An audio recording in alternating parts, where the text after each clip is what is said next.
Hello and welcome to another End User Talk podcast. I'm your hostess, Jamila, your Lady in Tech. Dr. Shelley Murphy is our special guest today on the podcast. How are you doing today?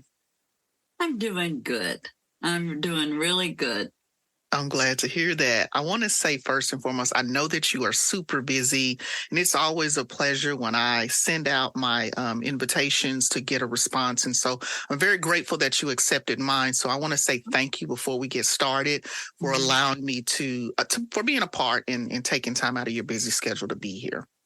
Thank you for asking. I want to share as much as I can because I'm hoping to get more people interested in things that we're doing. And we will. You know what? We're going to take the guessing out of this, and we're going to go ahead and let the people know what's about to happen, what they're about to be exposed to. Before we do get started, do you mind giving us a brief introduction about who you are, what you do, just all of the information? Absolutely. And again, my name is Shelley Murphy. I'm also called Family Tree Girl. I'm a professional genealogist, and I work for the University of Virginia. My job there at the University of Virginia is to find descendants of the enslaved laborers that basically built that university. And I'm going to say for Thomas Jefferson. And yes, President Thomas Jefferson. So my time frame is about 1817 till freedom, which anytime after, say, the Civil War. And so I spend my time doing that. And I've been doing genealogy for well into 30 some years. I started in the 70s, just helping my mother. And I retired from a regular nonprofit job in December 2018 and received a phone call from UVA in July of 2019. And so that is what I've been doing. It's like a dream job, just doing genealogy and things like that. So, and it's a passion, beyond the scope of work, it's definitely a passion.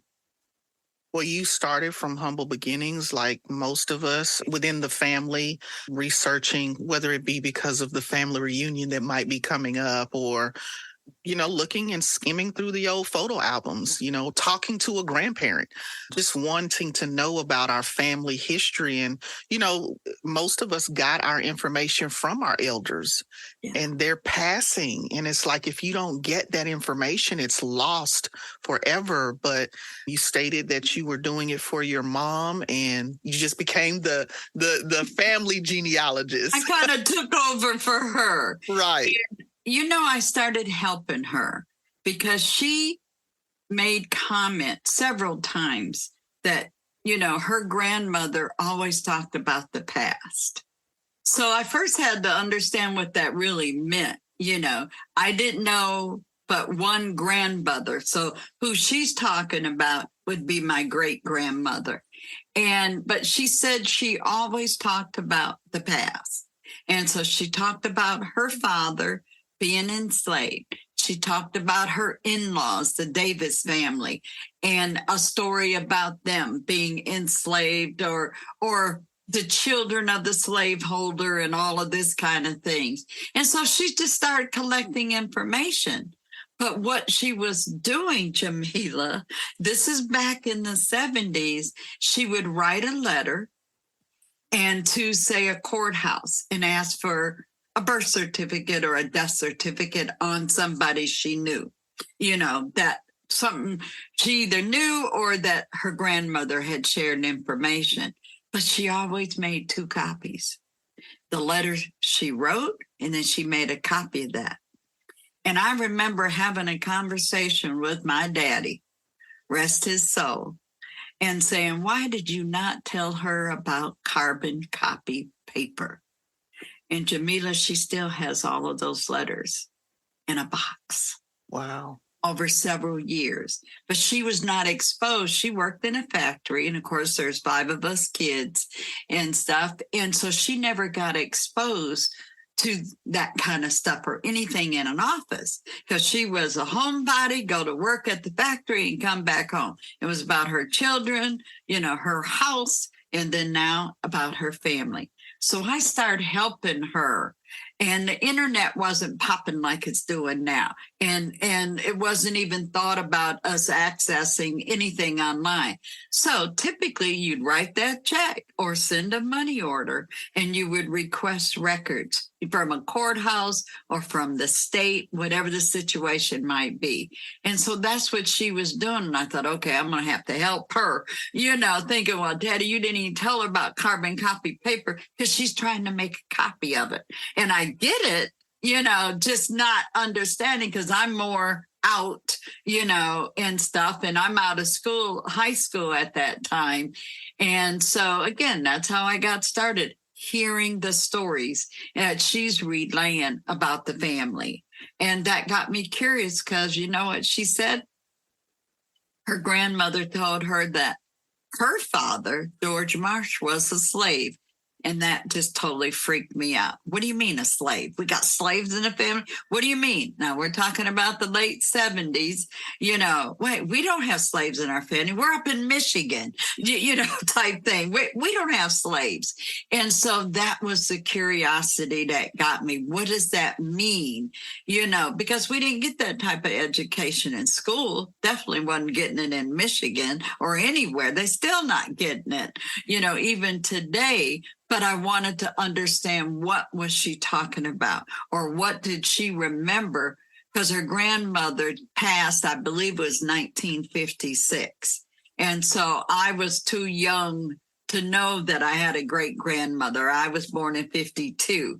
So I have no knowledge. I only knew my mother's mother, and she was around until 1990.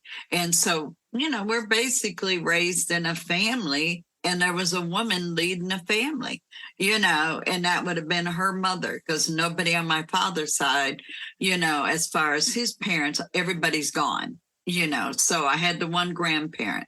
But again, it was that curiosity of who came before me. Am I like any of those people? Am I doing certain things? Where did they come from? Because I knew there was not slavery in Michigan. So that got me going pretty much right there.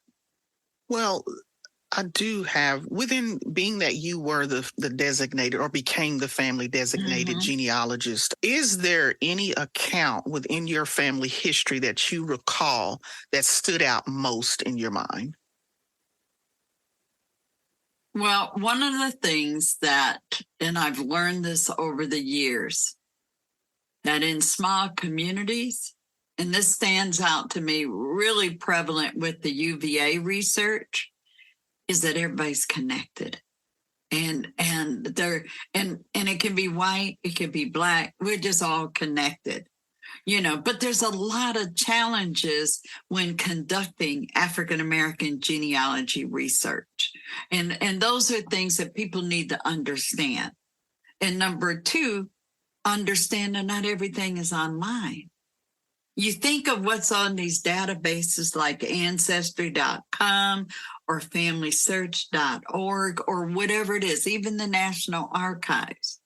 Those records were not generated at that level. Those records are generated locally. So if I could give any word or recommendations to people that are getting started, you exhaust what's at that local level. Wherever you think your people are from, that's where you got to tap into. Don't worry about stuff online. That's about convenience, right? That's really about convenience, being able to get it online. You got Ancestry, that's a paid site. You got Family Search, that's a free site. And it'll always be free. That's the Church of Jesus Christ of the Latter-day Saints, or AKA the Mormons. That's FamilySearch.org. It's free. Ancestry is a business, other people, and you're going to pay for Ancestry. But they have a lot of similar things on both of their sites. But you want to be able to, if you can, juggle between both of them, because one might have a little bit more on one collection or something like that. But people have to understand what they're going to be dealing with if they're going to start with African American genealogy. And again, I mentioned the challenges. Number one, just like I said, at the local level, that's where those records are being generated. So people from these companies came in. Now, of course, they're digitizing, scanning them. Back in the day, they're making copies and photographing, whatever you want to call it. And then they put it up on site, or they have it at their place that you come in and look at. But to go to successful research is to get to that local courthouse, cemetery, their historical societies, public libraries, and get what they have. You have the convenience of online, but you need to realize, as an African Americans, we're not the holders of the paper, and we didn't create the paper. We didn't even create the laws. So go where all of that happens first, when you start this journey. But the other thing is you want to also start making notes about what you know. And so this is what we try to encourage people. It's not just Shelley, it's all the genealogists that do teachings. And I've got genealogy buddies across the country. Start with what you know, write it down. And then you set your goals and your questions, whatever it is. Just like you said, what is the one thing? One was about George Marsh being a slave, because I'm trying to conceive, what does that mean? We're in Michigan. There was no slaves up in Michigan at the time that I knew about George Marsh. And so at that time, I also didn't know how to back into this. So there's the challenges of people that know the information and they're not sharing it. And a lot of times that information goes to the grave. And I'm talking about our families, your families or whatever. There's secrets typically in everybody's family. And I remember growing up in the 50s and 60s, and you didn't talk about slavery. That just wasn't openly discussed. And it wasn't that everybody was ashamed of it. It was just that you just didn't talk about it. So a lot of things didn't come down generationally as an oral history, but in some families, some stories did come down. So you're able to pick up, because that oral history is so critical to whatever you're getting ready to embark on in the research, because those are going to be tips, they're going to be leads to you possibly finding where your folks are at. So again, getting over some of the hurdles. There might not be a record like you think of right now, birth, death, marriage. Now, if I'm in slavery at a time, probably not going to find a record like that, because African Americans were property. They are considered property just like the animals and the farm equipment and everything else. And so you're not going to find that sitting at the courthouse necessarily. So you got to find the slave owner. And I'm going to classify this as the white people, as it being the slaveholder, as far as referencing my family, because it could be a Native American slaveholder and this, that, and other. But I'm going to focus on the white man that enslaved my family. I have to research the white people and who's around my people during that slavery time. And what is it, like Mr. Rogers said, who's in the neighborhood? You got to know who's around your people as well. African Americans cannot get through the research without researching in this country, without researching the white people. So that's another one of those things we want to make sure that gets out there, because you're not going to find just Black records. That no, we didn't create the laws, we didn't make the records. We're part of the records, but we're not the holder of the paper. So being able to access and work with people, say the descendants of the slaveholders, is another goal that people could strive to get. If they find who that slaveholder was of the family, you want to open up that dialogue, and maybe you can have conversation, because that family might have records about your people who were enslaved on their property or in their family. That is so interesting that you say that. Yeah. talking about, you are correct. We don't have conversations in terms of slave, No. or the idea or concept that someone in our family was possibly enslaved. So what you're basically, and it makes a lot of sense, Mm-hmm. the way that they kept the records, just with my limited knowledge on this subject, the way that they kept the letters and the facts, or excuse me, the information, and the fact that we were constantly sold. Yes. Well, let's clarify that. So Okay. you're bringing up a good point. And I'm going to say African Americans could be bought and sold. Yes. They also, Jamila, could be mortgaged. They could be insured, used as collateral, and they're also just gifted. A slaveholder could gift a woman or a man or somebody's children to one of their children. So there's parameters around that. And some are, oh, well, we can rent you too. And that's what I do with at UVA, because UVA use rented labor, slaves or hands as they call them, that built that university. So they did basically hired from a plantation owner their enslaved people to work, say 6 months or a year, whatever the time frame is. So yes, there is several components. It's not just buying and selling. And again, property. So people have to understand, when we're talking about slavery, this just basically understanding African American genealogy. This was about money. And I'm saying the slave system, money, economics. People were property. And again, buying, selling, renting, mortgaging, gifting, whatever you want to call it, And then some people were so deep south that now the only access we might have to find them is to open up the door with DNA.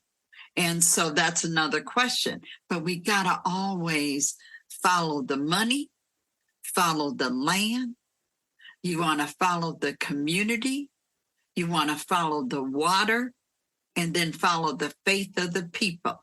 That's kind of the basics that I use as a mantra for me to walk through different records. If I stay keyed in on those things, then I can look for records that could have came out from any one of those situations. Because again, they're not seeing African Americans as humans. And the slaveholders were whites and Native Americans. So don't think it was just the white people. No, Native Americans were slaveholders as well. But it's so, just we're talking about this concept of who the actual slaveholders or owners were. It goes beyond just the United States, Oh, yes. It's such a broad subject matter. We can really get caught up, but we'll just talk about what you specifically do. You have someone coming to you and they have very limited information. Correct.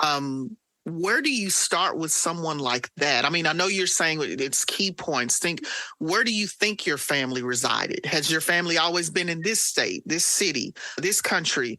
Where do you go with someone who just doesn't have a whole lot of information?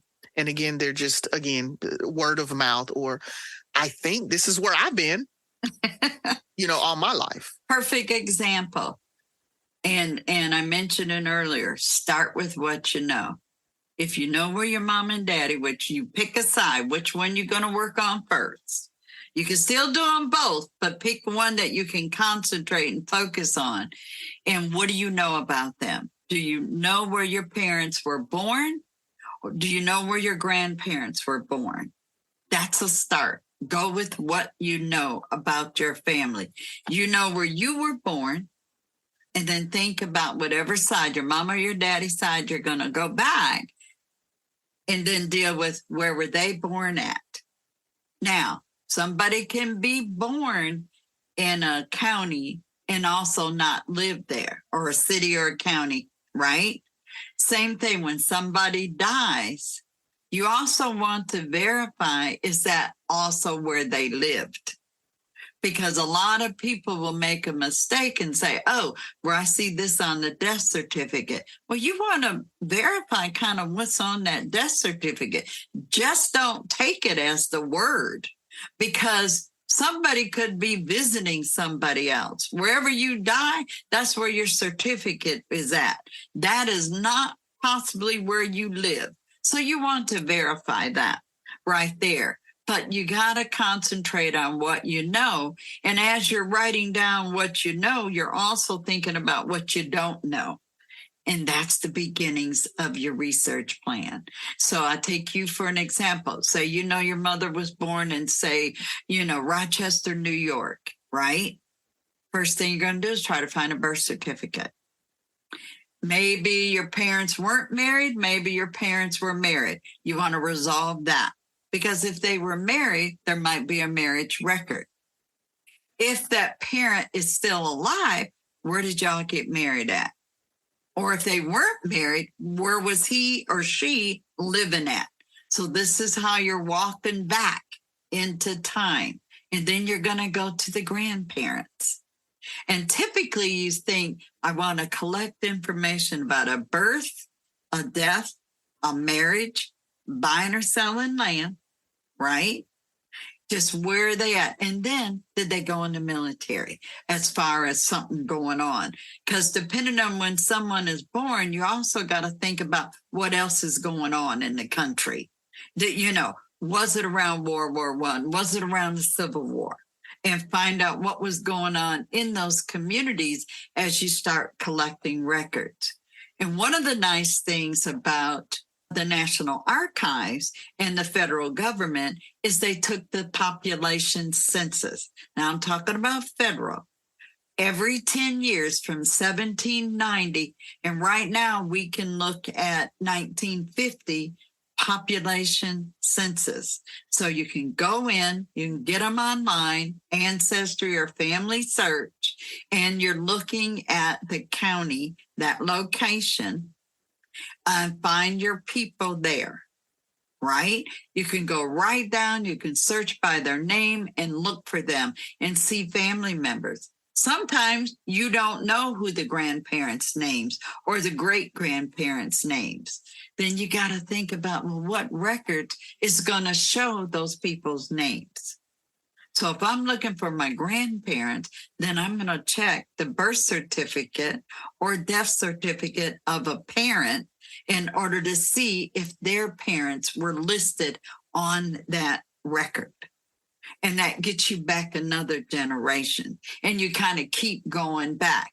And then you have that population census that only comes out every 10 years. But there could be errors on there. So I want to raise a red flag and say, just because it's on a record doesn't mean it's accurate. Those early population census, we don't know who gave the information. They could be saying in 1870, it could have been the kid next door to saying, oh, the Williams people, I think they came from Virginia, or, oh, I think they came from Mississippi. And now that's on that record. And then you got somebody today looking and saying, okay, it says they're born in Mississippi, which might not even be correct. So again, this is how you want to kind of check, you know, and check behind yourself. And so just don't assume everything is correct that's online, and especially not in the public genealogy trees that are online. And I had a conversation today with a gentleman, and it showed that the ancestor that he had in common, and we're looking at this other tree, and they said they were born in one county and he had another county. Then when I pulled up and I said, well, what evidence do you have to support this county? He said, oh, well, that was listed on the death certificate. And then I look at this other person's tree with the same people, and it had another county in it. Where did they get it? Because he's got some supporting evidence from a death record or whatever it was that said they were born in Nelson County. And this other guy had Albemarle. And I thought, well, wait a minute. So right there should be a key to say, wait, we need to resolve this, because you don't want people out here giving information that's incorrect or telling the story about their family and things just don't make sense. That, or you created something built because you keep looking at all these public trees that have inaccurate information, because maybe they're the trees to find information.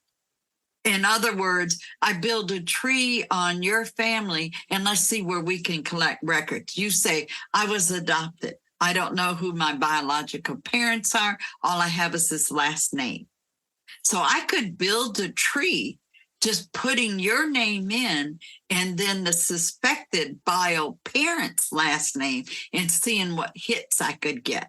Or a lot of that makes a good point. And a lot of things that you also find in your research, or at least found in my daughter's father's family, where you would find that just because individuals are living or reported to be living in a house, they are not always blood relatives.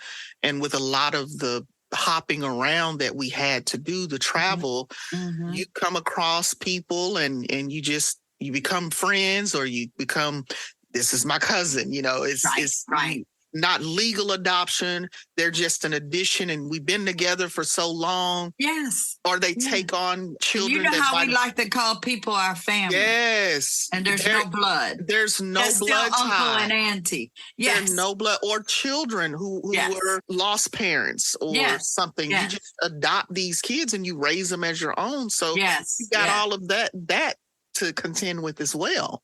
My family, William, Davis, and Mildred, they took in 17 children besides their own. People were even dropping babies off at their house, abandoned them. Some of those kids took the Davis last name and some didn't.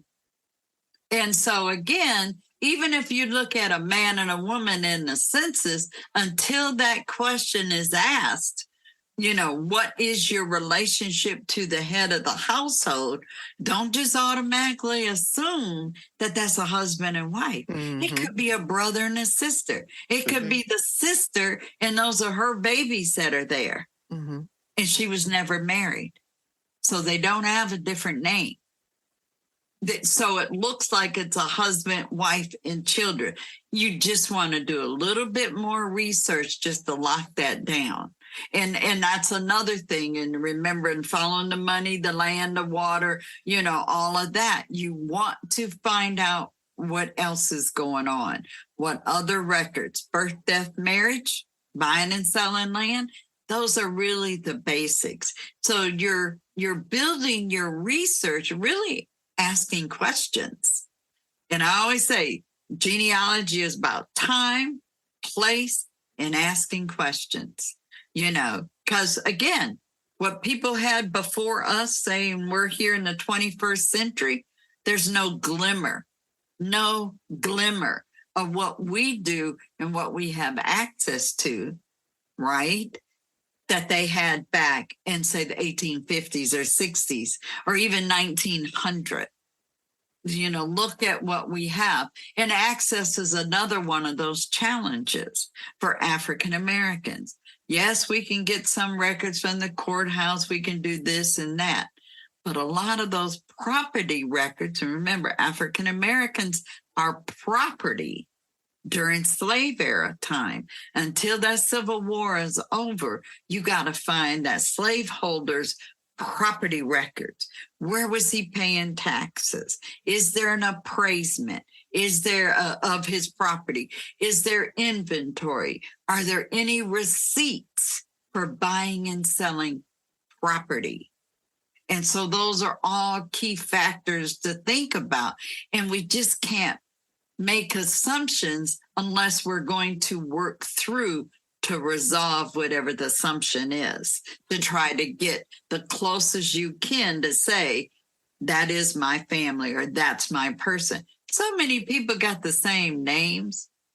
It's unbelievable. And I talk about this quite a lot. I've been looking for a man named Bob who was enslaved and rented the UVA. It's going on 6 months now.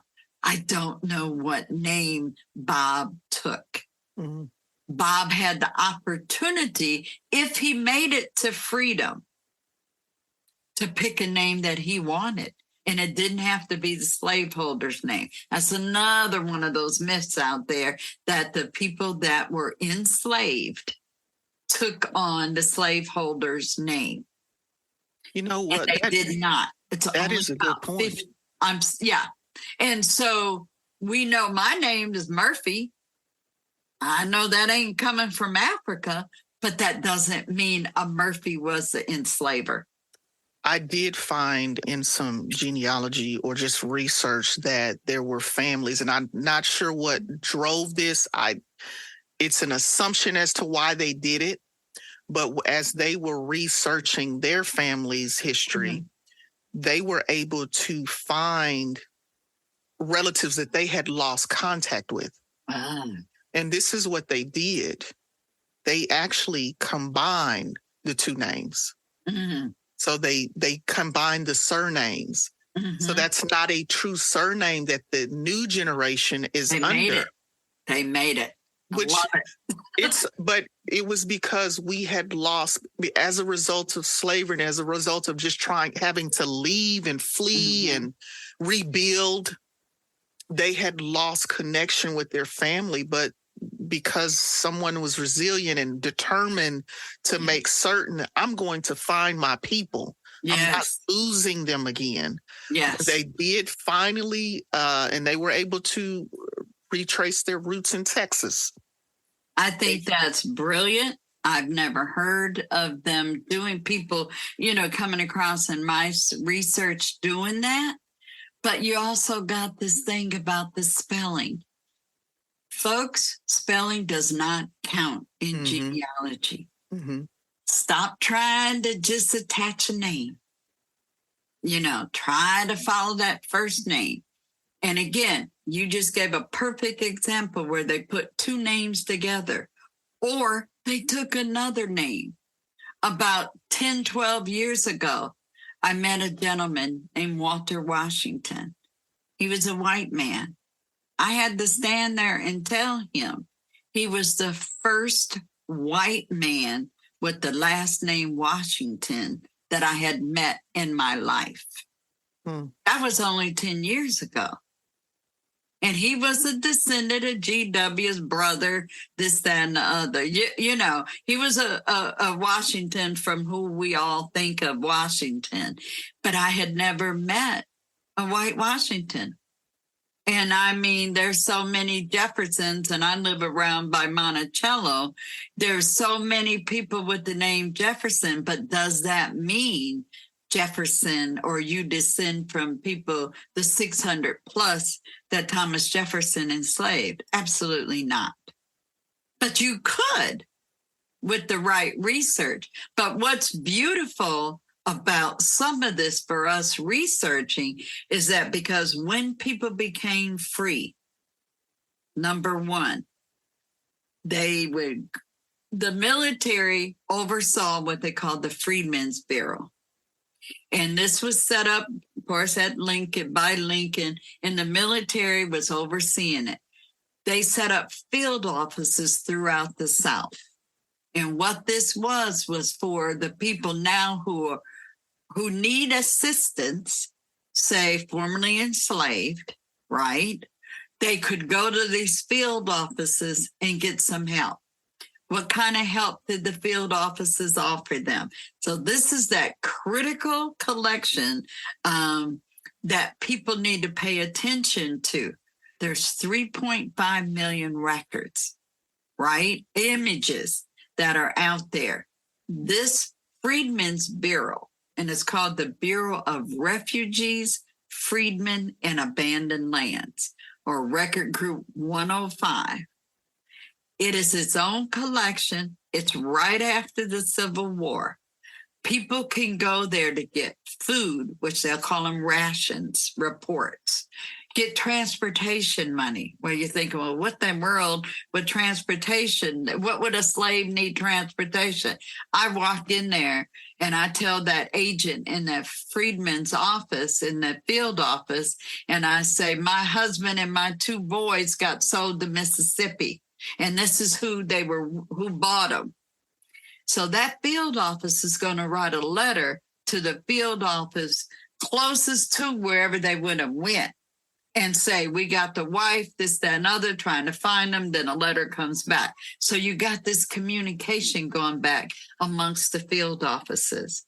So you got rations, transportation, because the field office would give them transportation money or provide transportation to get them to Mississippi to reunite that family. The other thing they had was people could file a complaint. We have come across, Jamila, it's unbelievable. Some of these stories are heartbreaking.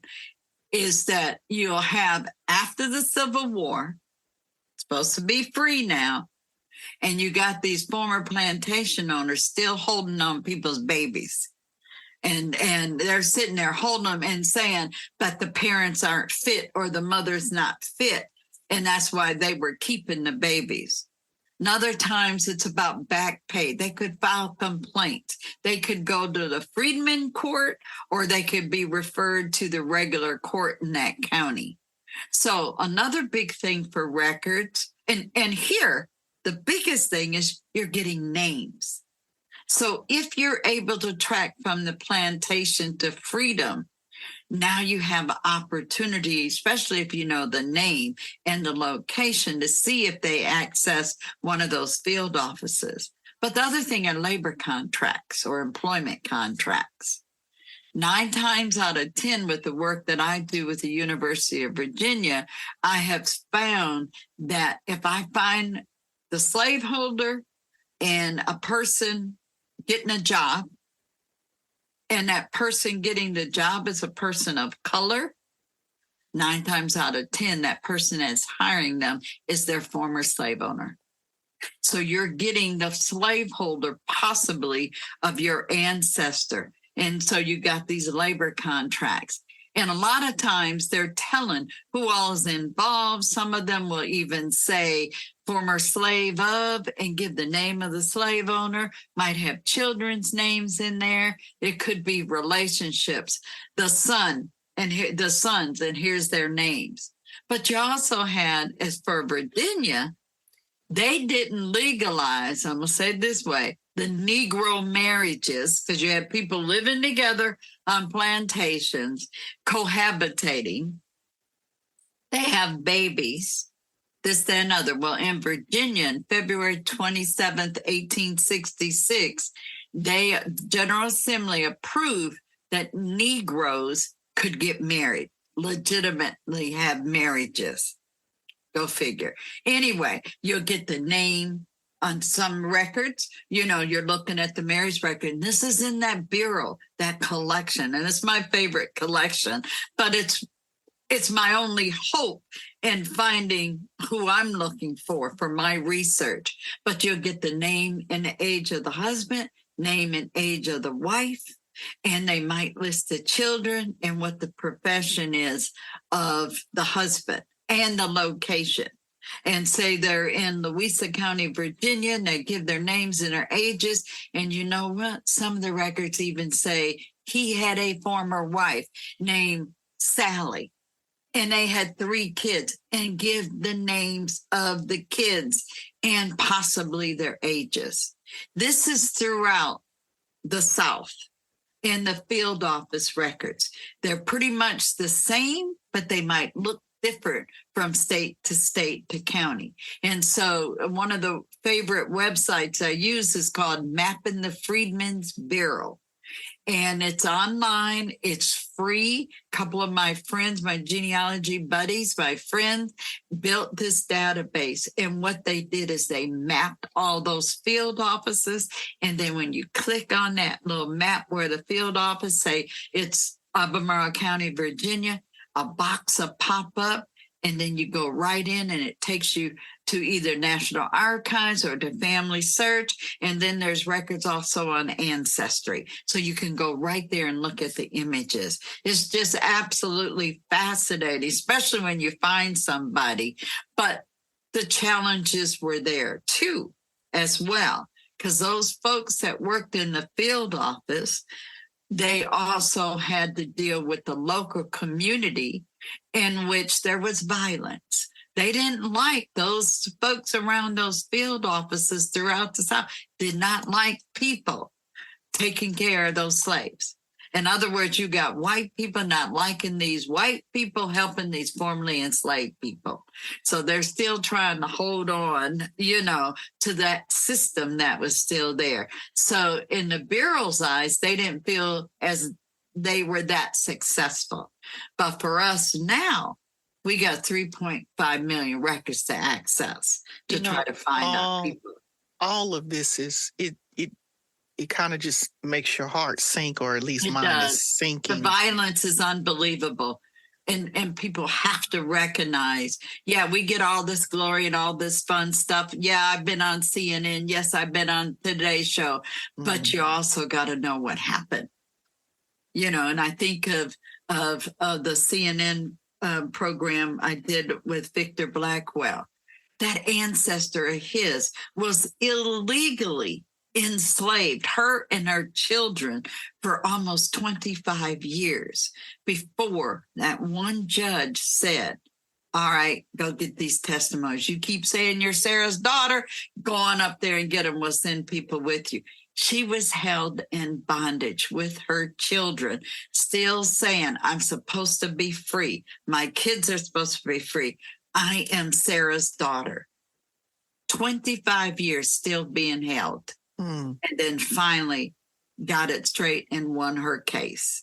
Unbelievable. It is, and that's exactly how I was introduced to you, is through that CNN report. And just watching his the one thing with African Americans or Black people, however you identify yourself, and even that within itself, just trying to identify ourselves, so much of that is lost, and to be able... They don't want it to be found, Jamila. But to be able to know your family's journey.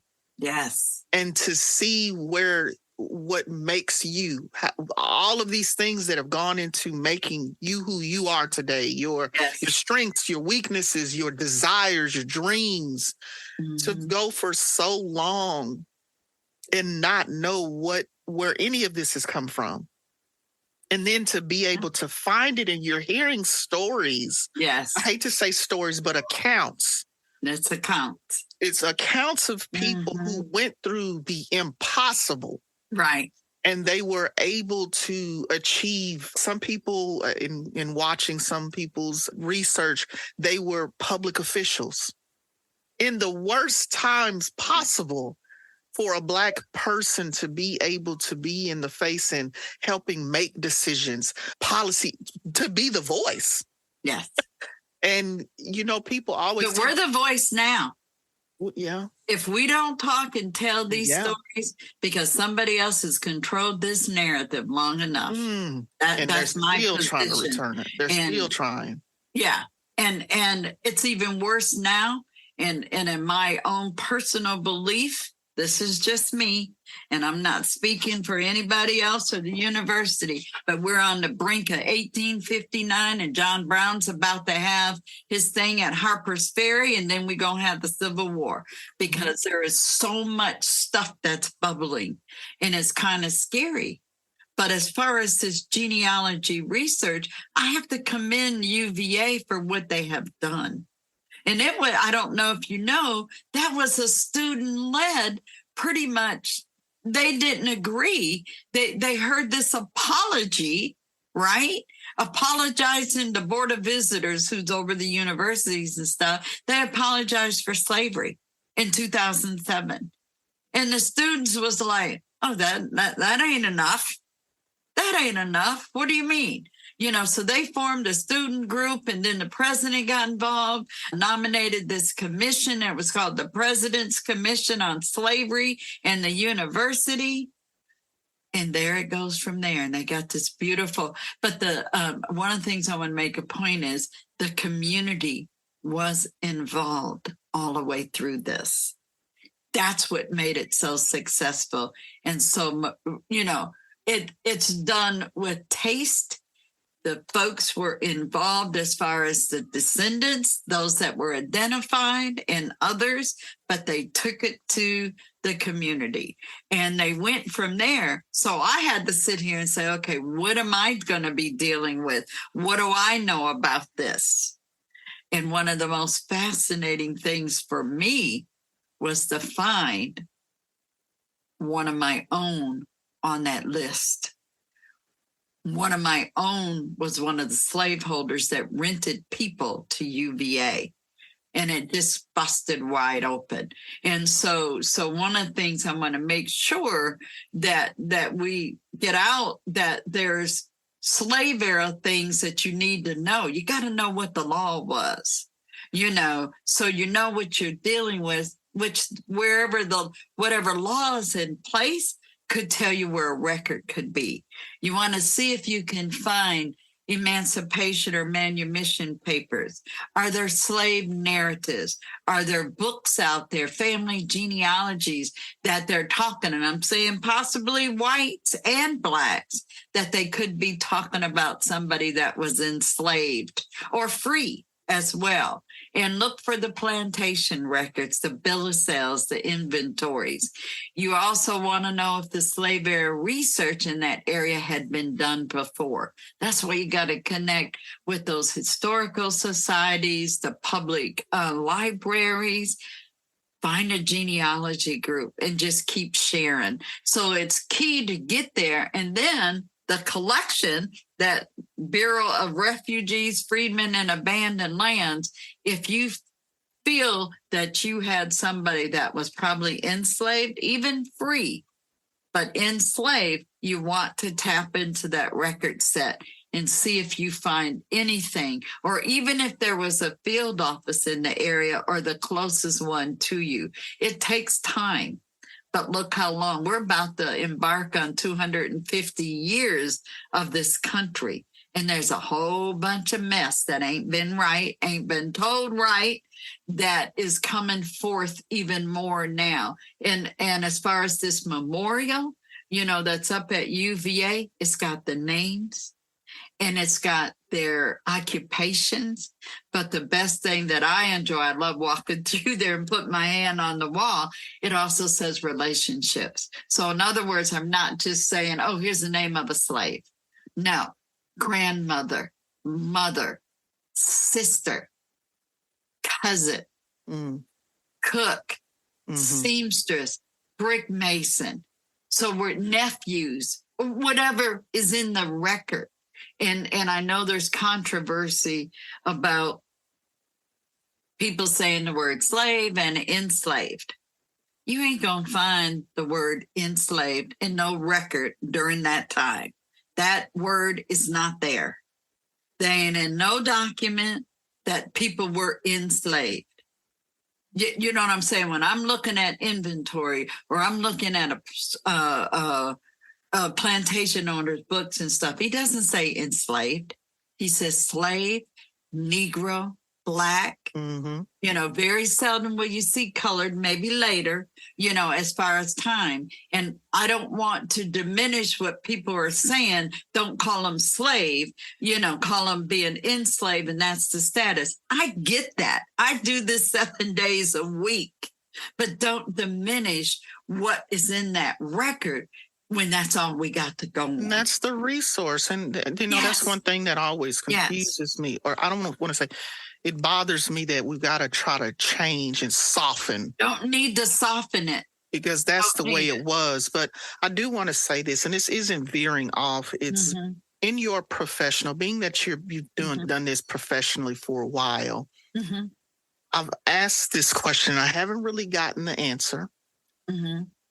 What do you think it is Or why do you think they're trying so hard to keep our history, the truth of our history buried? Why are they fighting so? It's relentless. It's a relentless fight. But what is it about our history that causes all of this anger? Well, number one, they know about Africa.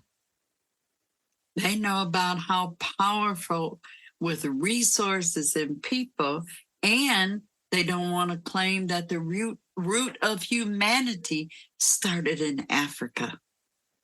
White people weren't born until later. Everybody is coming from Africa. In a good documentary for people to understand, it's called The Real Eve. In Discovery Channel, this was several years ago, they did a documentary, and there's other ones talking about the real Eve. And these scientists and all these people, they know this, that the root of humanity comes from Africa. It ain't come from Great Britain. It didn't come from Ireland or Scotland or Poland, Russia, whatever it is. No, it came from Africa. Number one, they want to debunk that. And I am mixed, as you can see. So I'm carrying both of these folks up in me, and I don't disrespect anyone. You're wrong, you're wrong. If you're good, you're good type thing. And I've got my slaveholders, the white one. I also got a black slaveholder in the family. But coming back, I think the power of what Africa had is what these other countries saw as a threat. And they're still trying to keep Africa as the continent, not the countries, the continent, in a place that they could not dominate. Because if people learn about African history or Africa history, power. There's even things I read in a book, comes out of Jamestown and some other things. So about 1619, the so-called 20 and odd Negroes and this, that, and other. Well, there's actually 32, but they say 20 and odd, this, that, and other. But that's another talk. But the thing of it is, they thought they were just getting natives out of the bush. No, you got skilled people that came over here and educated people that came over here. Jamestown would not have survived if it wasn't for those Africans. They would even have resorted to cannibalism. They did not have some of the skills. Those that came over, and I'm going to say from Great Britain or whatever country they came from, there's enough history out there in books, but it gets tainted a little bit. So we're not getting that image. And I think they keep wanting to hold us down is not to recognize. So somebody told white people umpteen years ago that they were superior. I have my own belief on where that came from, but I'm just going to say somebody pushed that message that they were superior and made that a separate thing. Because in Africa, they're not looking at different races. They didn't get that mess until they came to this country, right? They didn't even get it till it came over here, and then now we got all different shades of people, and we're labeled. And one of my slides I do in presentations, I have identifiers, all the ones just in my own research. There's probably 15 or 20 different things that were labeled as or identified as being Black, quadroon, mulatto, colored, Negro. I just know me growing up. I'm colored. I'm Negro. Then it hits into the 70s and whatever. We're getting 60s and 70s. We're getting a little bit of the Black. Then we had the Afro-American.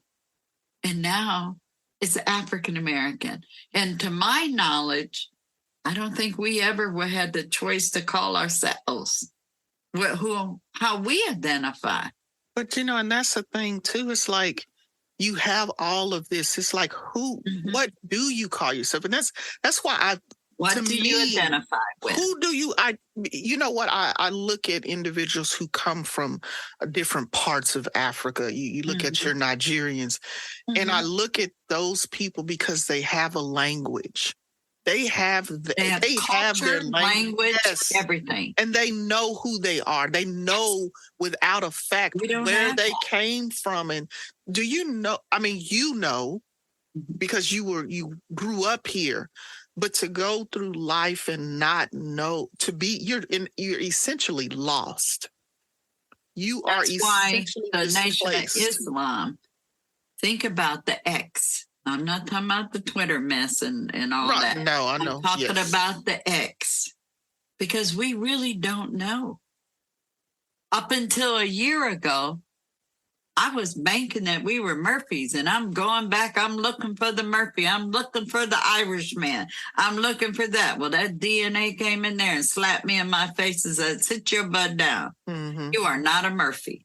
Mm-hmm. Your great grandfather is a white man, and this is his last name, type thing." And it's like, okay, got it. And if I had not had the experience that I have doing this genealogy, that could have turned totally different. Mm-hmm. And you're grasping for straws to try to figure trying out to find my people. your Where did we place. come from? Of Yes. course, I'm carrying Murphy.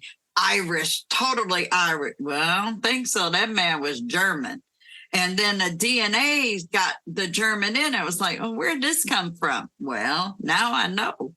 You know, and Now I know. you and now leaning towards reparations, and Yes. I know California is on the cusp of honoring that. And you know what? I am so glad that they are starting. Yeah. I was going to bring this up. I don't know if you actually watched this. No, my apologies. I've got so much in my head here. And thank you. You know what? You have been a true wealth of information. You've opened up a lot of factors that one would not consider or know to consider. Right. Thank you for that. Thank you. I'm telling you, you don't think about all of these things that go on. We've talked about how we're going through life and we're trying to find places and we're on our journey. We're meeting somebody walking this same journey, and we compliment one another. And you know what? I'm going to take you under my wing. We're not going to lose each other. And we become family because of that bondage. Absolutely. And then you're losing, just trying to find your true trace of who you are. But your you lineage. know, all that was by design. Think about that. Well, the way they broke us system up. of slavery, the whole point of splitting and cutting, that wasn't just about money. Divide and conquer. There you go. Divide and conquer. And think about it.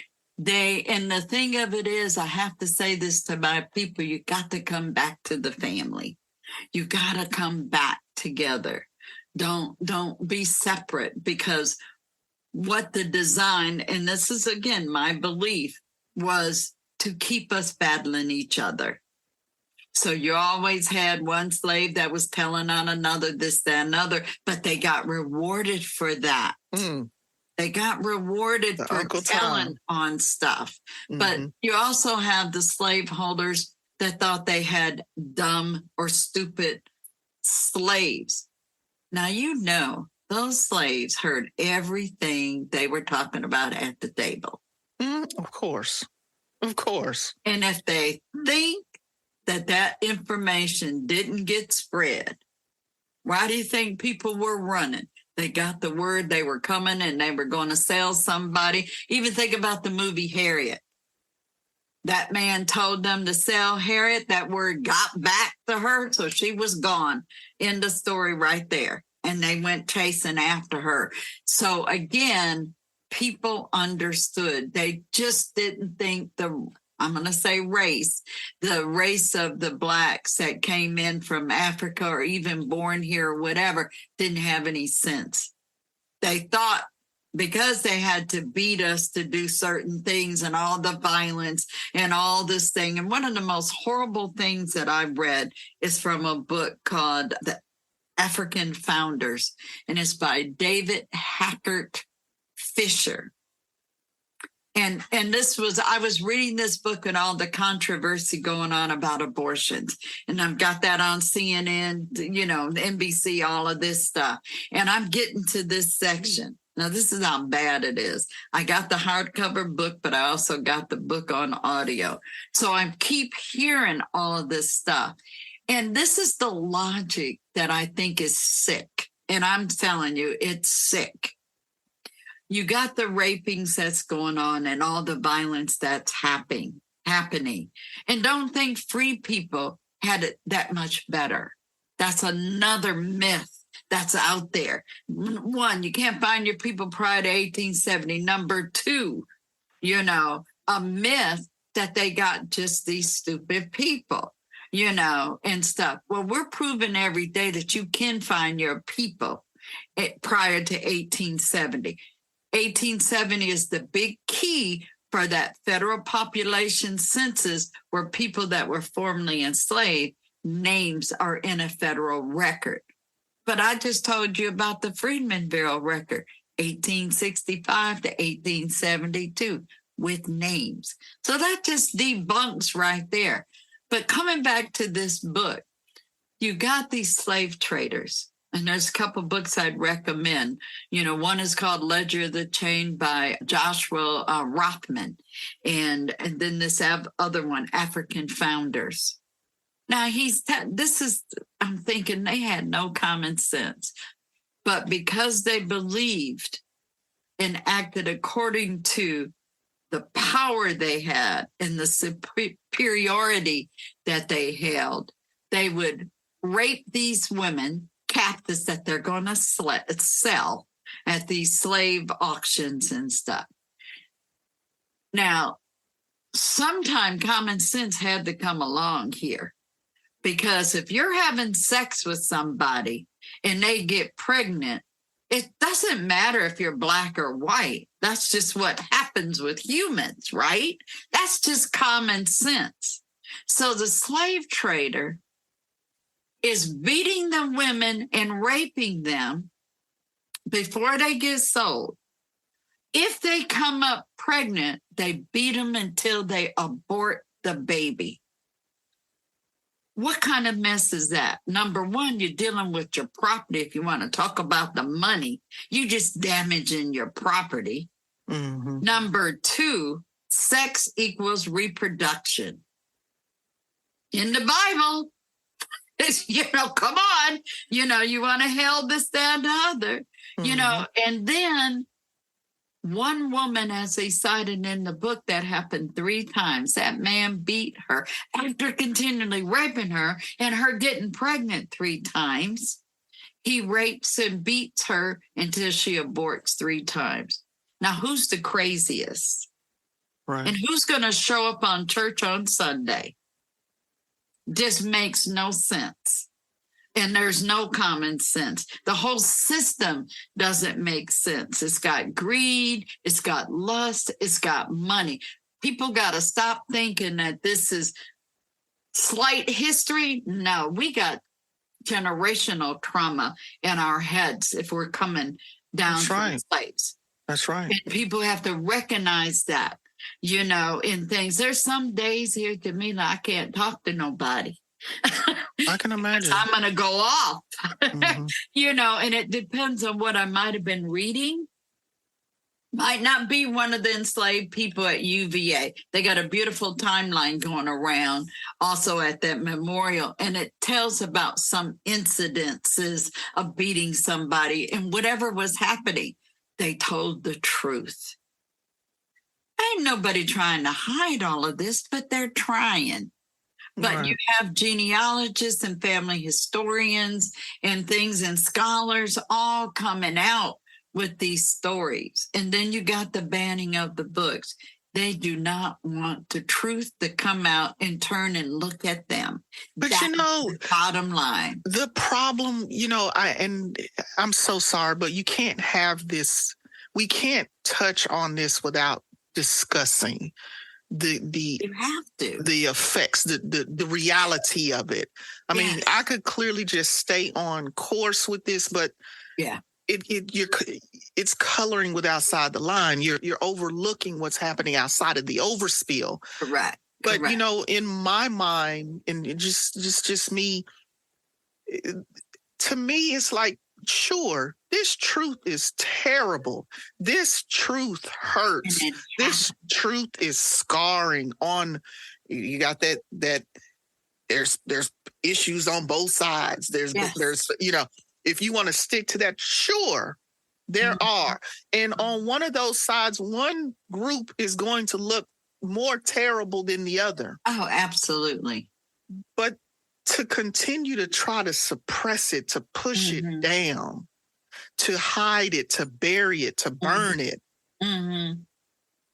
to think, what also is psychological. And then who's the stupid one? Right. Who's the stupid one? It's like, the one that's covering up, or is the one that's trying to tell the truth? And then it's like it's like you're telling me that the sky is, I don't know, the sky can get so many beautiful colors, but you're telling me that the sky is burnt orange, and I'm looking at the sky right now. Well, not right now. It's blue. Yes. What you gonna do? Gouge my eyes out? Yes. That's the extreme that they're going. But if you just let the truth be the truth and say it. And then help each other to deal with it. Because we've got to heal. But you know what you want to do? What you want to do is suppress the truth, but you still want to have these ideas. Still want to have the same values of the slaveholder. There you go. How are you doing that? And you're still doing this smoke screen and pitting all of these other communities against us. And I always say to people, okay, today it's us. Today it's us and it's the Mexicans. Yeah. They're trying to, make us out to be the problematic group of people, but primarily us. It is. And they're pitting everybody against us. But I always say, let's say if they're successful, let's say they're finally successful again in doing that. Who is the next target? Yeah. Because these people are never, first off, they're never satisfied. They're never satisfied. In history, it shows you they hate other white people who are empathetic and who want to help and who are not trying to hide the truth. And forget guilt. What is it called? Survivor's remorse or guilt. Nobody's, what I tell people when I'm talking with descendants of enslaved, I said, first, let me make it clear. First, I ask them, how do you want to best communicate? I know this is a troubling topic, this, that, and other. This is what I'm looking for. How do you want to best communicate? And then the next thing I said, I want to assure you that I'm not coming up with a truck and backing up to your house asking for my people's stuff. There you go. That's not what this is about. I want to know if you have any records you can share, not give me, share about my family. So I'm not taking anything from you. And in my career, I've only came across maybe 4 or 5 white families that are at the table and they want to share. And they feel like they want to share. And some of them would even like to set up reparation type stuff for the descendants of the enslaved, and which is fine, and you're right. California right now, everybody's watching them. There's a couple other states that are coming right behind them and things like that. People have to stay awoke. Pay attention on what's going on and things, because my thing is to make sure reparations is not just about money. Because money's what got my people in this mess. Yes. But you got to give me a little bit more than that, because you ain't getting off that easy. I'm sorry. I'm still hanging on to some of this because I know that one of my slaveholders in his will, or in this court case he had, and ties to his will, that the house servant and his children, he had a note in there after he, for the executors of the will, it said to get Caroline and the babies out of Virginia and take them to Pennsylvania. Right there, he knows. what would have happened if they would have stayed here. So he's telling the executors to get them out of Virginia. Mm-hmm. Mm-hmm. And he dies sometime in 1826, and they get him out by 1827, and they're up in Franklin County, Pennsylvania. And again, he knew, and stuff. And unfortunately, we've got things that are going on. And now my quest, my personal request, is to find Caroline, that house servant, the mama of your 4 babies. Yes. Where did you get her from? Mm-hmm. And so, I'm hoping good Lord just keeps me around long enough that I could realize and find where Caroline came from. How did he acquire her? Mm-hmm. And stuff. Now that I found them over a year ago and got all of that and the kids, and my second great grandmother is one of the kids and stuff. And I was stuck in Pennsylvania trying to figure out where she was born at in Virginia. And Jamila, she was born right in the next county of where I'm sitting at right now. Wow. And her daddy, the slave owner, is one of the ones that rented 3 other slaves to UVA. Gold mine. You said earlier how all of the research connects. is led by these ancestors. It's almost like they raise in their hand. Full circle. Find me.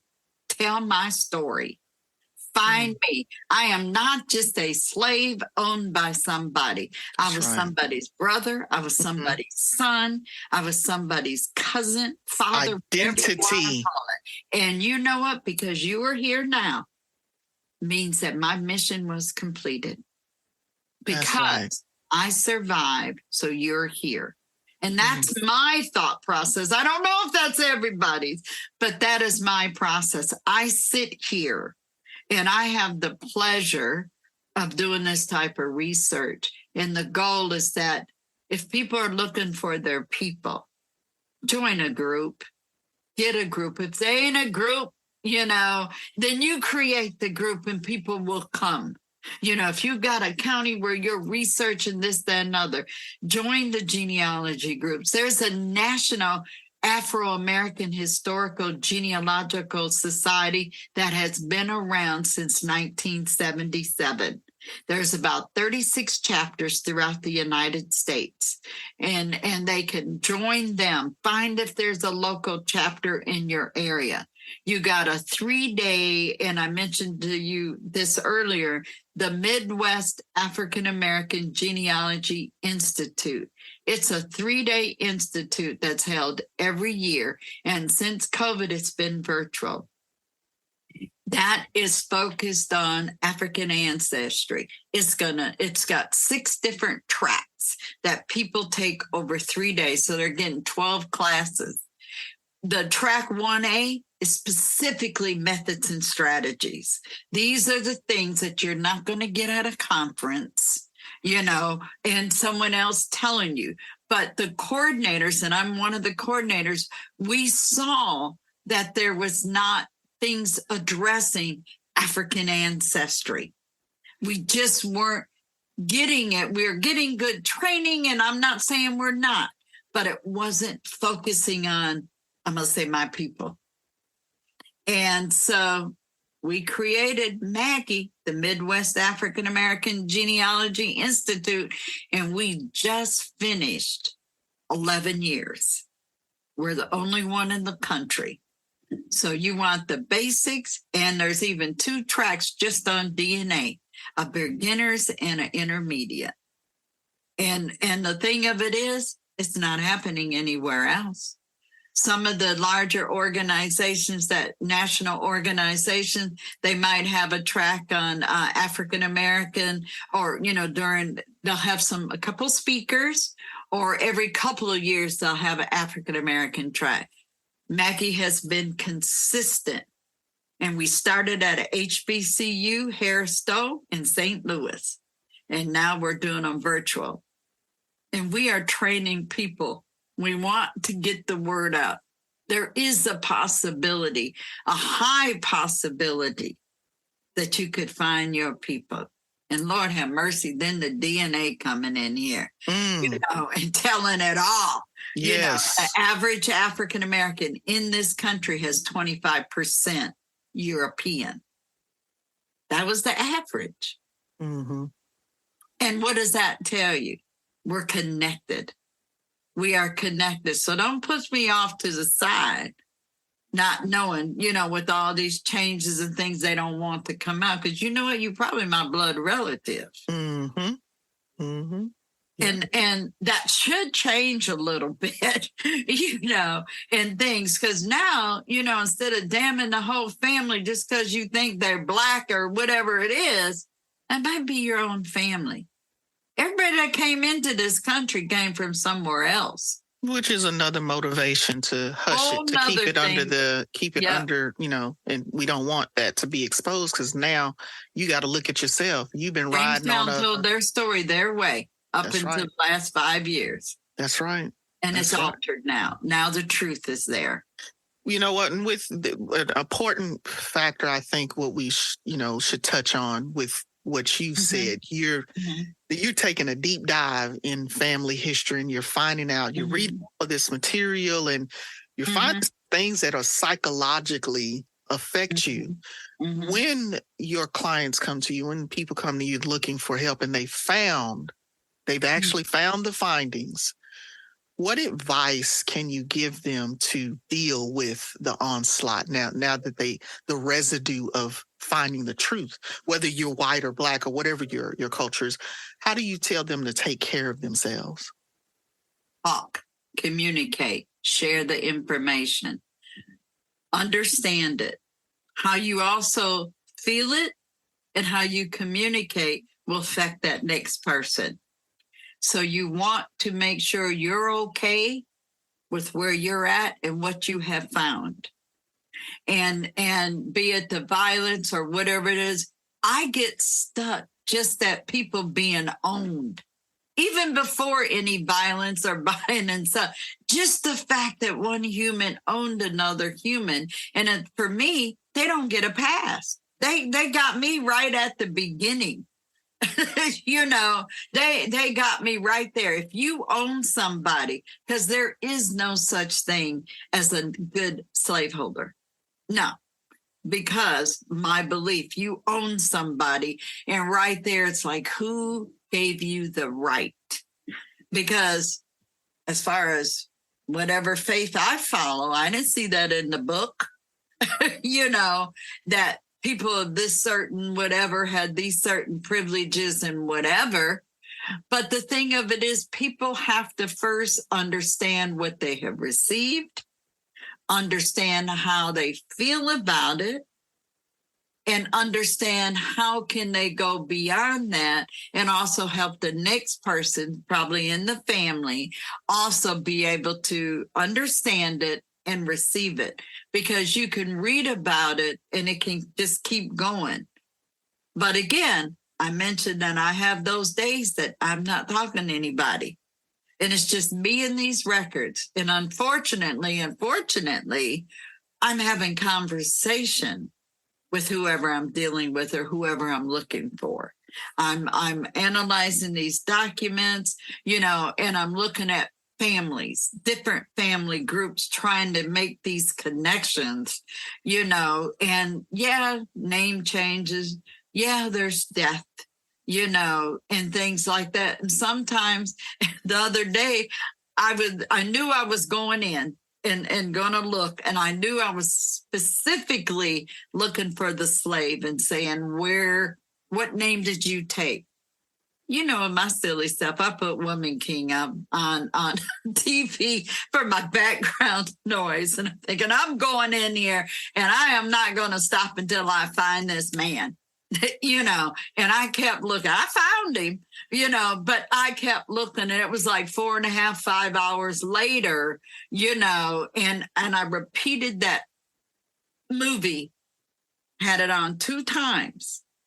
And I even posted on Facebook, today is not the day to talk to me.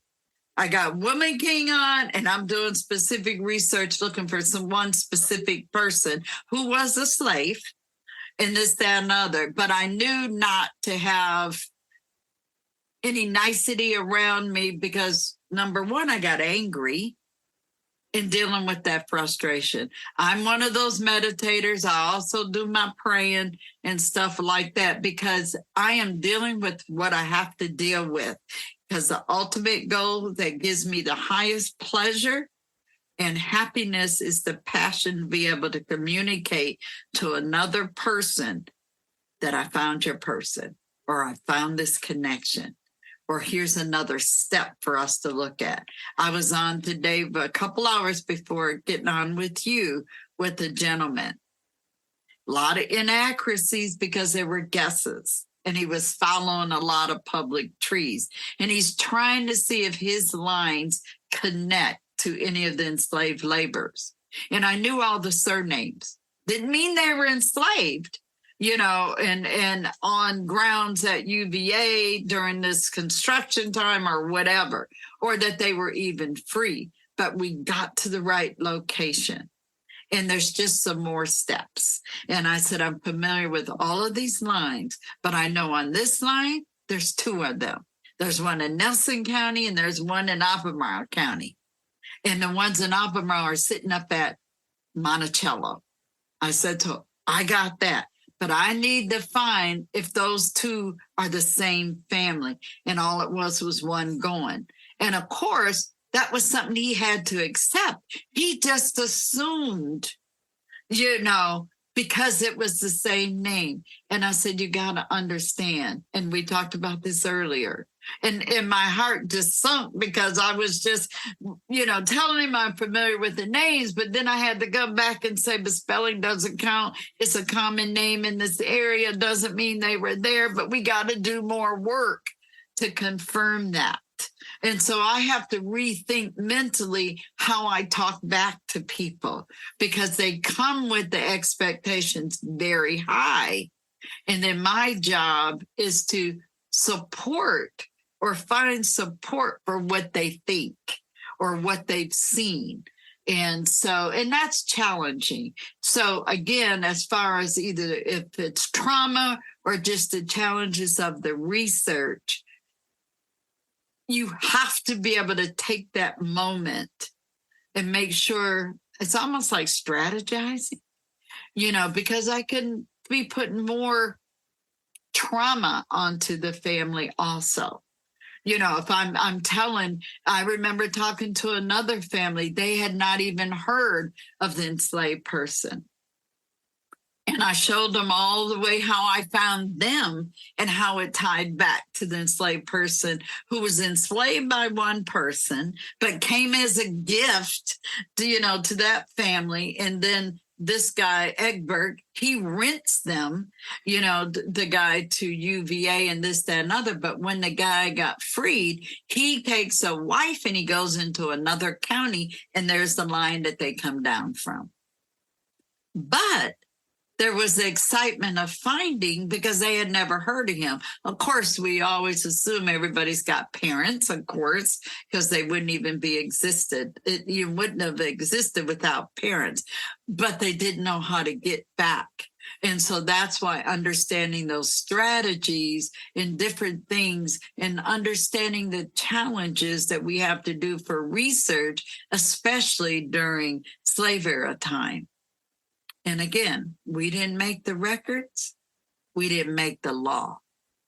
We're not the holders of the records. We're going to have to deal with that white family or whoever enslaved our people. And it's funny because the T-shirt I have right now, and I know you can't see it because we're audio, but the T-shirt in big letters, it said, "We were never the problem." And then all the text that's on here is all of the things over time, the atrocities, the violence, and this, that, and other that happened to African Americans in this country. And again, the big bold letters says, we were never the problem. Mm-hmm. And that's what we have to come to grips with. We didn't cause all this. Our folks that were enslaved came here by force. They didn't come over here as willing participants to be enslaved. And we didn't create this mess either. And But we're still feeling the effects of it in 2023. Every day. And, you have Every those day.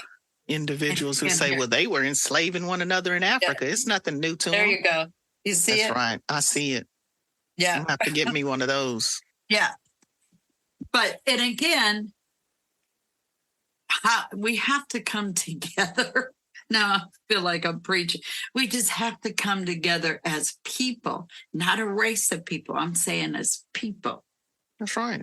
In order to survive this negativity, the sabotage, we have to come together. We're going to have to share the stories.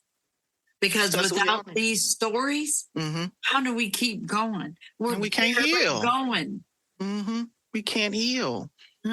You can't heal, and you can generational, no healing. And you continue to keep the same scars going and repeating the same. And I'm not going to call them mistakes because they are not mistakes, but the same nature, behaviors, and practices. And I know you've got other things you need to do today, but I've truly, the one blessing that I have with doing this podcast is that I've been blessed to meet some amazingly profound, prolific, uplifting individuals and journeys, and I greatly appreciate it. A little bit. I'm not the expert out here, but on what I do, I know. That's right, and that's what we need. I talk to subject matter experts in whatever area or whatever field, whatever work you do, because that's what you do. That's what you're invested in. It's your passion project, as some people like to say. And you're the best person to be able to speak about those things because that's what I'm doing. That's what you do.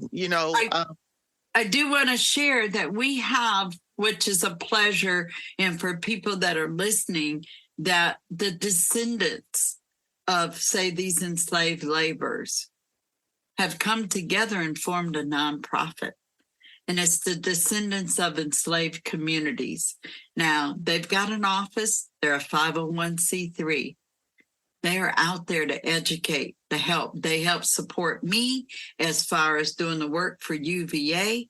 They offer a Descendants Day every year. So if they want more information about that, and I'm saying that as there's an example of what folks can do in their community is come together, stand together, work together.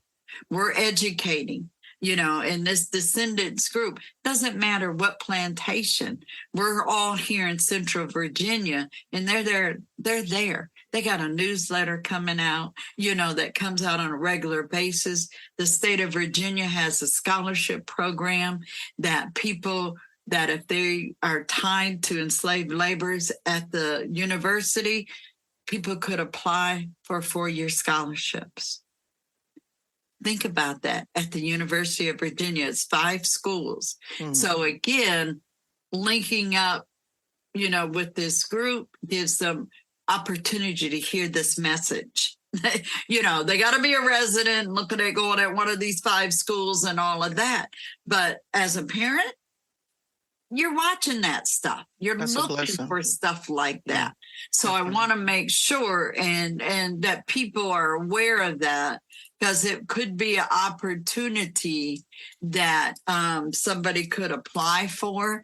And it's descendantsuva.org. That's all it is. Descendants with the S, uva.org.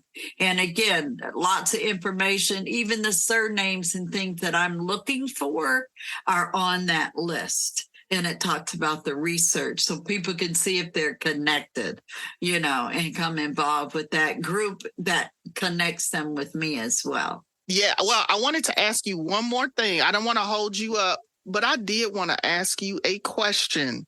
I wanted to ask you, as far as finding our genealogy within the Native American community, how hard is that? And as far as like debunking things, because you hear, well, if you can find that, you can get all of these resources and all these benefits. Is that true? And is it any harder than finding our lineage anyway through the African side of it? It's just, it's a little bit harder. Okay. Because, and I don't know why. Okay. But you got a segment of the African Americans that will recognize more of their Native American heritage than they will their roots of their African American. Mm-hmm. Sometimes that's troubling. Okay. 9 times out of 10, they have no clue who they're looking for. There could be stories that came down and said because of the way somebody looked or the way their hair was. That's my family. But that's also what the white man told you, too. Mm-hmm. That Indians, 2 ponytails, you saw that on TV and stuff. Now, as far as Native Americans, you got Indian Territory, you got the Trail of Tears. Mm-hmm. And I'm going to tell you another good person to have on here is Angela Walton Raji. She just released a book. She's one of my good friends. And she is your leading expert on the freedmen of the 5 civilized tribes. Those were the slaveholders of Africans. They were the ones that left on the whole Trail of Tears and go to Indian Territory, which doesn't become Oklahoma until 1907. But as far as where the records are, and I'll send her give you her email. Yes, anybody. She is one of the few Blacks in the country that talks about that. Okay. And she's your expert. And she will tell you, and and I'm going to tell you another thing about Angela. Angela's great-grandmother, which is Sally Walton. Okay. Sally Walton was alive and was her babysitter till she was about 6 years old. Sally Walton, as her grandmother, right? Great-grandmother, I think it is, was a slave and became free. Angela's one of the few people that knew a slave. Man, that is. Yes, she died in 1960 something at 100 whatever years old. But think about the power of that. Man, that word right there. Yes. Whatever she could recall. I'm sure it's hard to forget. Yes. That's not and she's been writing and talking about Sally for years. She's one of the few genealogists that speaks at the Smithsonian on this.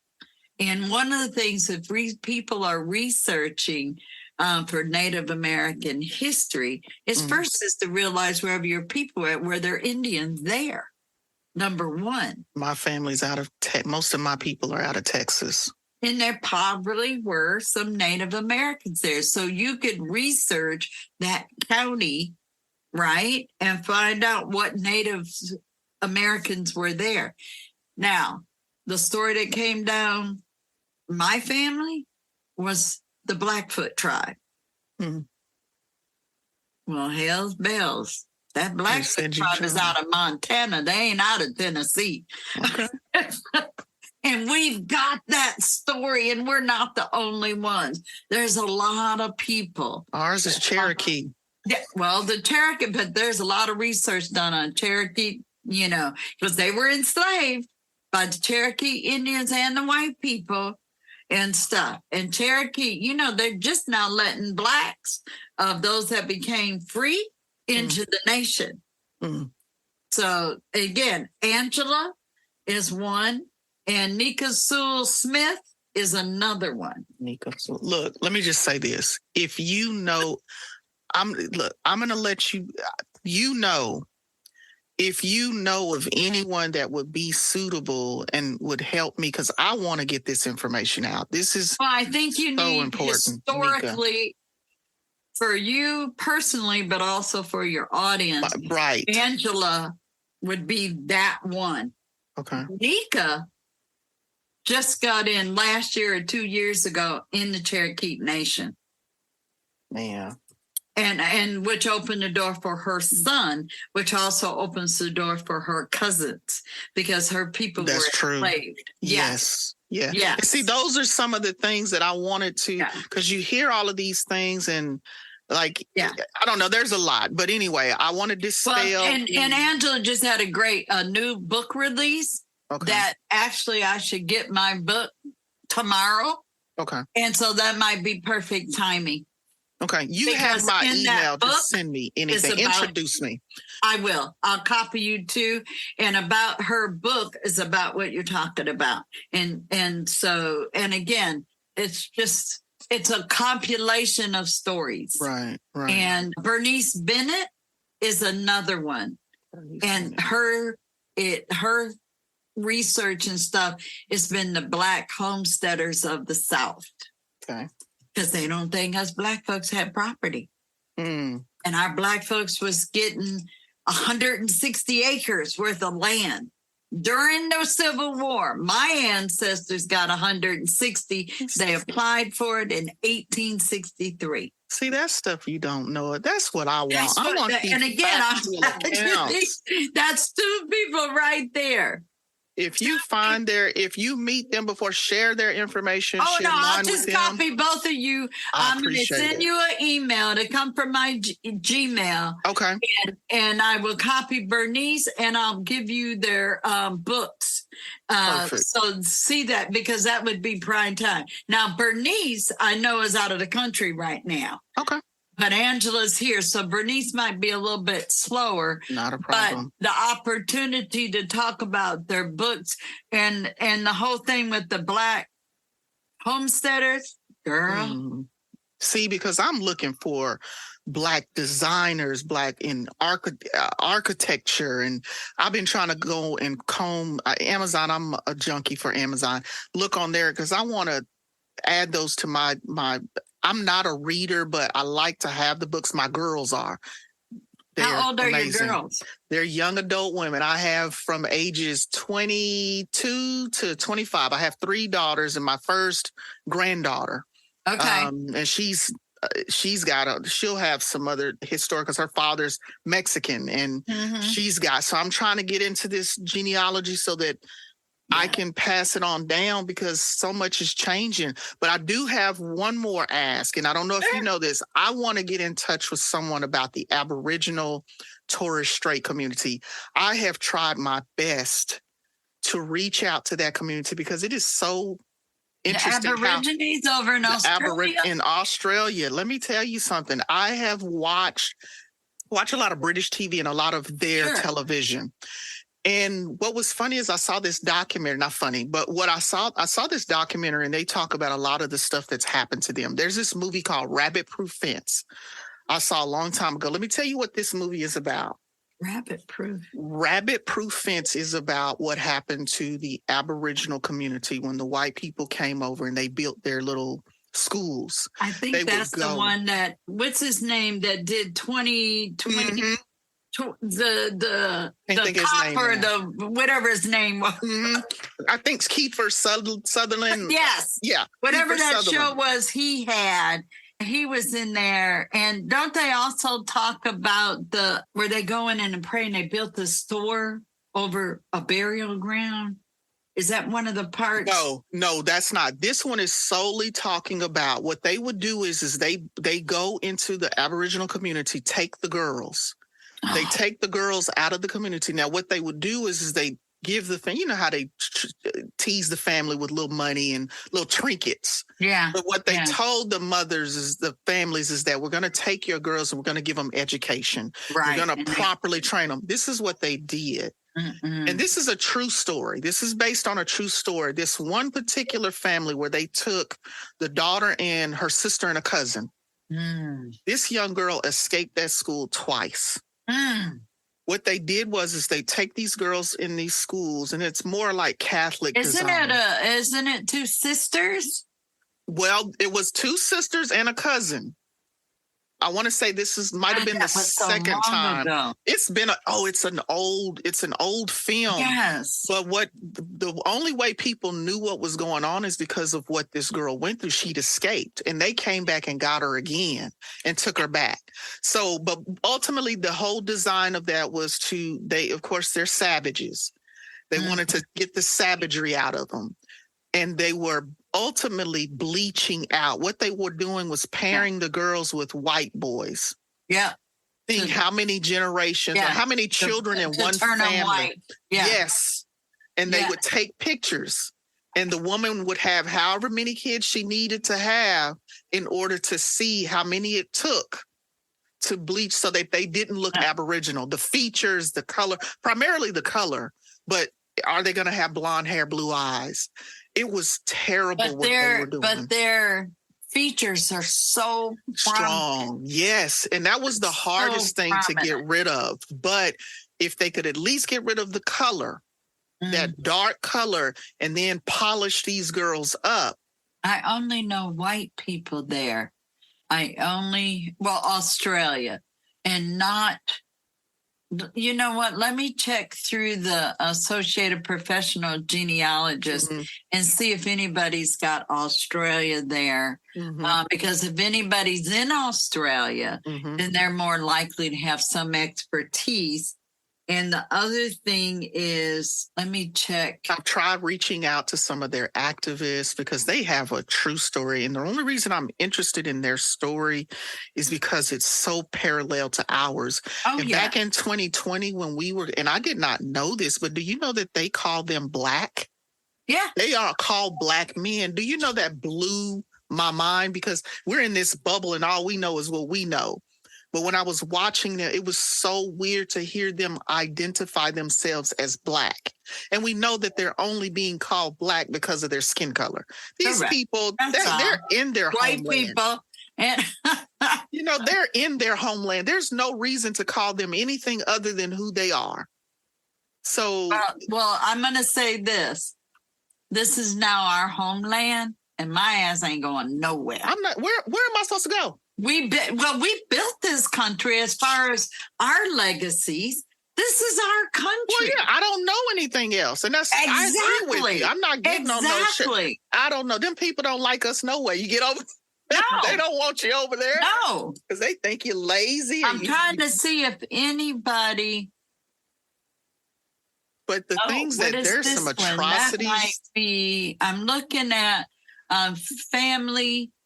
legacy family tree webinars and seeing who has, if anybody's got anything. And if you let me take your time, I just wanted to mention it. Let me share my screen and I'll show you what I'm looking at. Yeah, I'll pull it up myself. But I just want to talk to that group because there's still so much negative happening with them.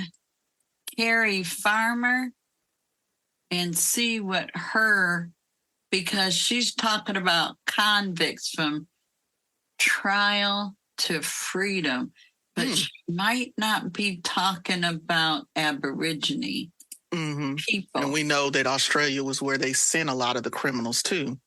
Correct.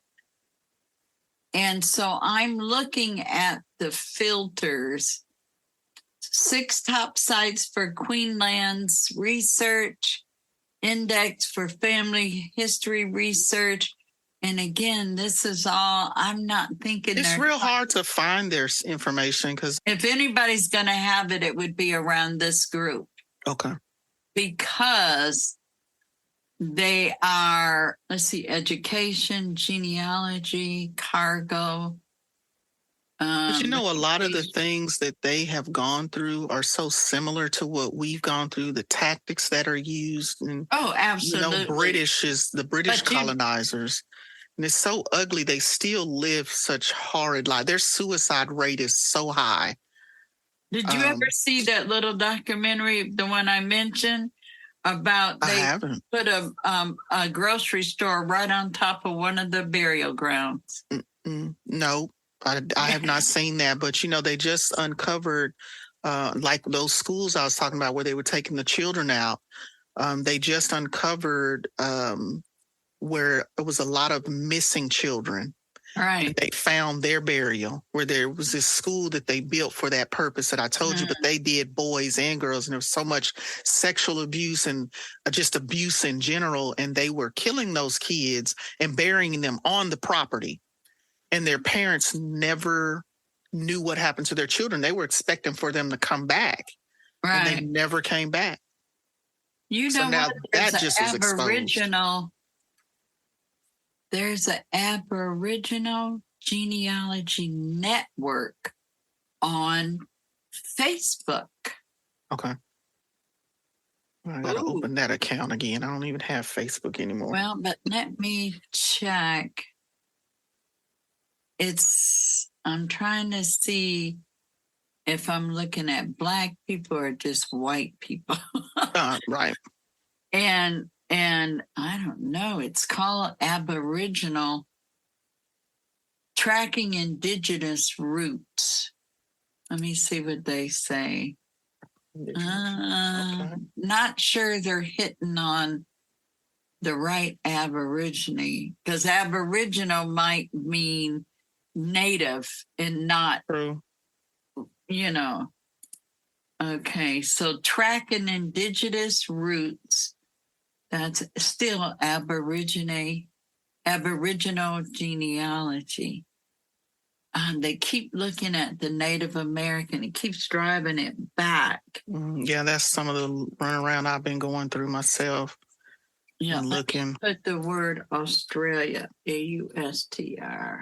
I found engaging with Aboriginal communities. Where do we start? Yeah.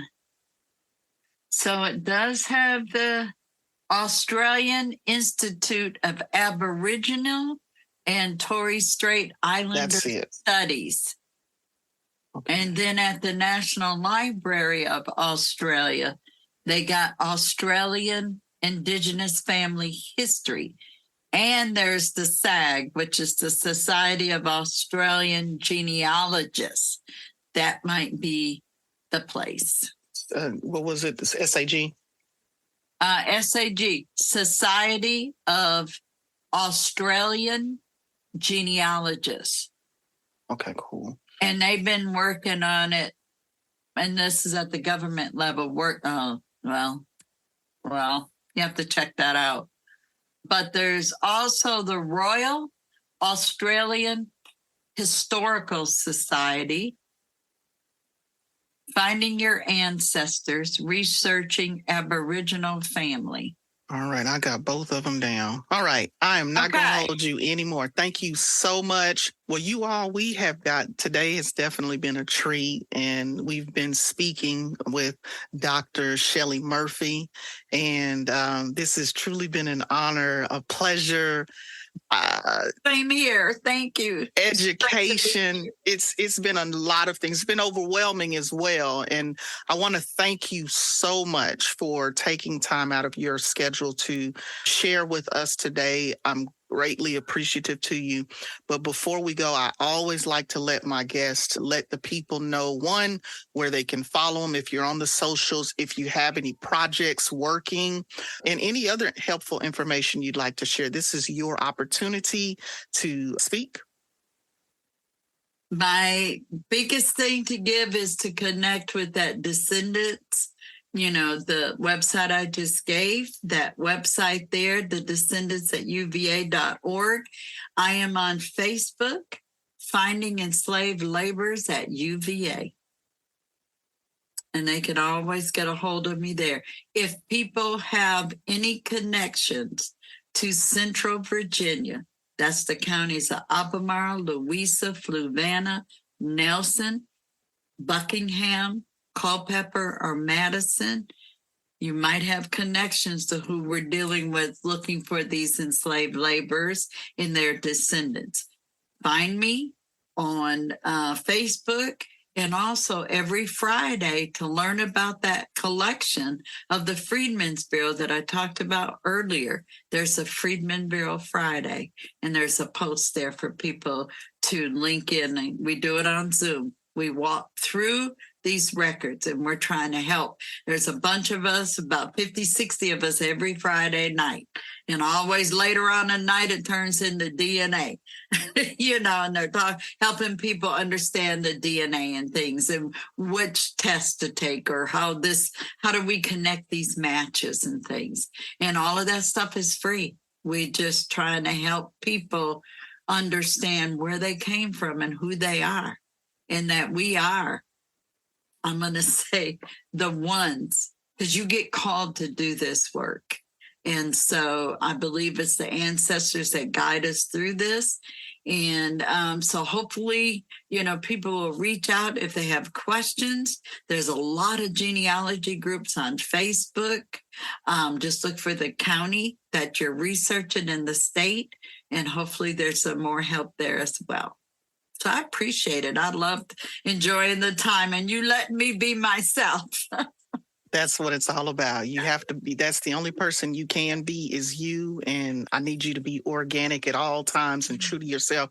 And thank you for all of the work that you have done, beyond, you didn't leave it into your family. You've taken these skills and these abilities to help the rest of us. And a lot of people are not willing to share, they keep it bottled up, and it's a resource that's valuable to all of us. Cause look, we're all just trying to find out who we are, find our place, and find our self-worth. It's hard for that. So thank you for sharing. Thank you. You enjoy the rest of your day. And that's it for the podcast. We've come to the close of another episode of the End User Talk podcast. I hope that what you've heard today will leave you feeling empowered. Thank you for listening. And remember, every day's a training day.